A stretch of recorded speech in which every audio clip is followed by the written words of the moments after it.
¿Qué tal, Tracy? Bienvenida. ¿Cómo estás?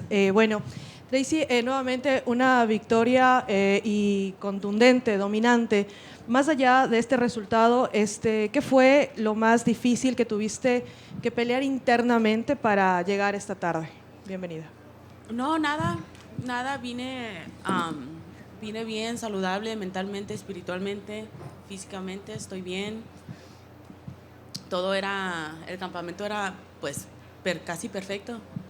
Perfecto. Bueno, tu estilo siempre se ha caracterizado también por el control, por la paciencia y la inteligencia. ¿Tú sientes que hoy en el octágono fue este reflejo de cómo has madurado profesionalmente también? Sí, sí, la verdad que sí. Honestamente pienso que antes venía bien acelerada, los nervios, y esta vez, pues, demostré la paciencia, más que nada. Sí había momentos donde me quería acelerar y mi equipo me decía, calmada, ten paciencia, calmada, me estaban recordando, entonces, um, muy contenta. Y bueno, con esta victoria sobre una rival como Viviane Araujo, ¿cuál es el mensaje que Tracy Cortez está mandando a la división? Que sigo aquí, que aunque um, no gané mi última pelea contra la Rose, estoy aquí y estoy mejorando y estoy lista más que nada. Bueno, y también contarnos un poco qué está sucediendo hoy por hoy con la peleadora argentina Ailín Pérez. Vemos mucho movimiento en redes. Tal vez tú te animarías a subir a la 135 para tener un combate con ella. Ahorita yo no estoy aquí para hablar por cosas que no importan. Muchas gracias, Tracy. Tracy, right. Some of these will obviously be repeats. But Sorry. you're good. Welcome back to the win column. I guess, just what are the emotions now after a hard-fought win like that? I'm not too happy with my performance. I was trying to finish it within that first round. My coaches, I mean, I had them right there in my corner, and they were telling me to be patient, let it go. When I had that guillotine, I wanted to finish that second round, but I just didn't. I wanted a submission. I wanted to finish, but unfortunately didn't get it. So.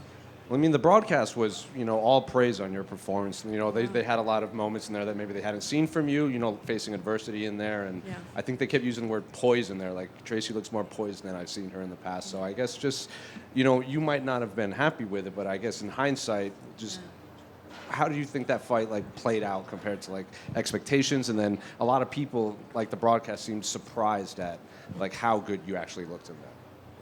Wow. Well, I mean, I'm just, as an athlete, I am my worst critic. Like, it's just who I am. I want better for myself. I want to prove to myself, not the world, to myself. I went in there in my head telling myself, okay, I'm a submitter, whether the first or second round. So the fact that I knew I was going to win, but the fact that I didn't win it the way that I wanted to win Sure. bothers me. Sure. Nevertheless, I still came out with the W, and I'm happy, but ready to go back into the gym. I mean, I'm healthy, so I'll be in the gym Monday morning, bettering my skills. Well, I was going to ask, I guess, when do you want to compete again? Because, we hadn't seen you in a while. Obviously, whenever you fight around this time, people assume you're going to be put on the Noche card. So Yeah. I guess, is that something you would want, or do you want to get back in there sooner? Absolutely. That is a card that I'm really excited about. Whoever they throw at me, I want to fight the best. I want to be the best. So, to all the flyweights, bring it. And the first time you and I spoke, I think, was at Combate Americas all the way back in Phoenix. Oh, wow, yeah. And all the questions were about your brother and Yeah. Contender Series and all that. And, now you got wins over Aaron Blanchfield, Jasmine Jasdovigius, who are on this tear. I guess, do you feel like you've gotten the respect from your peers and the fans and media, or is that just something that you don't even think about? You just kind of go in there? I really don't think about it. I think my work speaks for itself. It's not something that just is in the back of my mind. I think my record speaks for itself, with the names, but it's not something that I'm eager to prove to the world that I belong here. I mean, I'm here. Mm-hmm. I'm here, and I just beat the number 8. Yeah, yeah. So. And then I have to ask about, your post-fight interview you did in Spanish. Back in Phoenix, it's been a little bit of some turmoil over there. There's been a lot of stuff going on in Central Phoenix. So I guess I think a lot of people were surprised, maybe not surprised, that someone spoke up like that when they had the platform. So why did you feel it was so important to kind of put out that message like that? A lot of my fans are Mexicans. It's the Latin community. It is someone that I represent very much to my core, and I think it would be almost coward-like if I didn't speak on something. I want the support from what I call mi gente, la raza. I want their support, and I represent the Mexican flag as well as the U.S. flag, and I think it's only right for me to speak on it. I haven't been able to because I've been very focused on this fight, and I was just waiting for the right opportunity, and I felt it in my heart, and I just want everyone to know that I don't know if I am qualified to speak on such a sensitive topic, but nevertheless, I could be a voice. Yeah. I could be a voice, and I'm here. Well, you are a voice, and you can't say that enough. From experience, it means a lot. It does. Thank you. Tracy, back here. Congratulations. Tracy, obviously a long layoff, about 11 months. Just can you talk a little bit about the process and having to sit out for so long, obviously dealing with the injuries and just having to keep your morale up? Because obviously you got to see everyone else compete and you're waiting on the sideline. My health was a lot more important than my career at the time, a few months ago. I was going through something that was extremely scary, especially because cancer runs in my family. So I took that time, and I have such a great support system. My family was there for me. So I never felt like I was really lacking, because although I was going through some health issues, I was still in the gym. I wasn't training, but my coaches were getting me out the house every time we come in the gym, and my pastors that were there for me as well a lot. So. Can you, and if you don't want to get into what exactly was going on, I respect that, but can you talk about maybe that moment where you're like, I'm ready to take a fight and be offered a fight, and reach out to the manager in the UFC about actually getting a match on the books? Yeah, so as soon as I got healthy, I told my manager and I told my coaches, I was actually in Brazil, and I was like, I'm ready to fight. Oh my God, I'm so ready to fight. And then that's when I started having a lot of issues when I was in Brazil. So then I flew back into the States because I was getting really scared. And then I was in the States. I had my surgeries. And then what happened? I got healthy. And I've been trying to get a fight since January. I was trying to get a fight since January, and I just couldn't get booked. I mean, my manager's back there. I was like calling him every day, like, dude, what's going on? Like, book me a fight. And he finally booked me a fight for this night, and I couldn't be more excited. I've never fought or attended International Fight Week, so it was really cool. There are a lot of top flyweights, and it feels like a lot of the contenders are waiting probably for Wei Li to fight Valentina. Yeah. Is there someone you have on your mind that you would like to be booked as everyone's waiting for the title fight? There's a few names. There's obviously I'm a respectful person, and I know that there's people. The women have been competing while I've been out, so there's that. But whoever they put in front of me, I'm ready. I want to be the best, and for me to be the best, I got to compete with the best, and I just have to keep winning. And whoever they put in front of me, I'll be ready. She brought it up in her post-fight, so I'd just like to frame it like this. Would you like to set the record straight on what happened between you and Eileen back in LA in January? I mean, are we here to talk about my win or irrelevant? What are we doing here? Fair enough. Congrats. Thank you. Tracy over here. You're somebody who wears your emotions on your sleeve. Yeah. Lately, you've been a lot more vocal about what you've been going through the good and bad. What made you so comfortable sharing that and inspiring the public?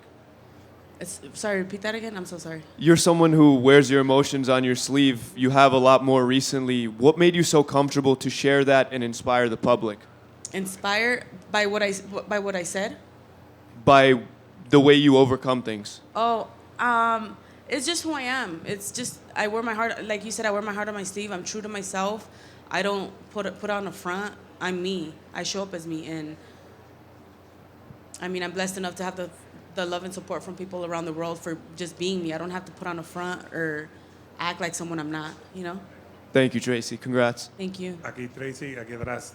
Aquí, mira, aquí. Hola. Felicidades por por la victoria. Hablaste de que querías someterla.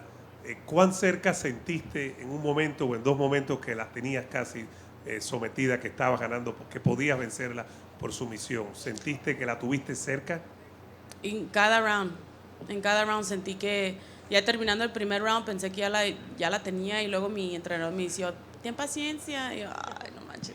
Entonces ya lo solté el guillotine y luego también en el segundo round ya se miraba que ya se quería rendir y ya en el tercer round pues, pero cada round yo pensé que ya estaba, ya la voy a terminar y no se rendía. Hablaste también del tiempo que tuviste sin pelear y que desde enero estabas tratando de buscar una pelea. Estamos en junio.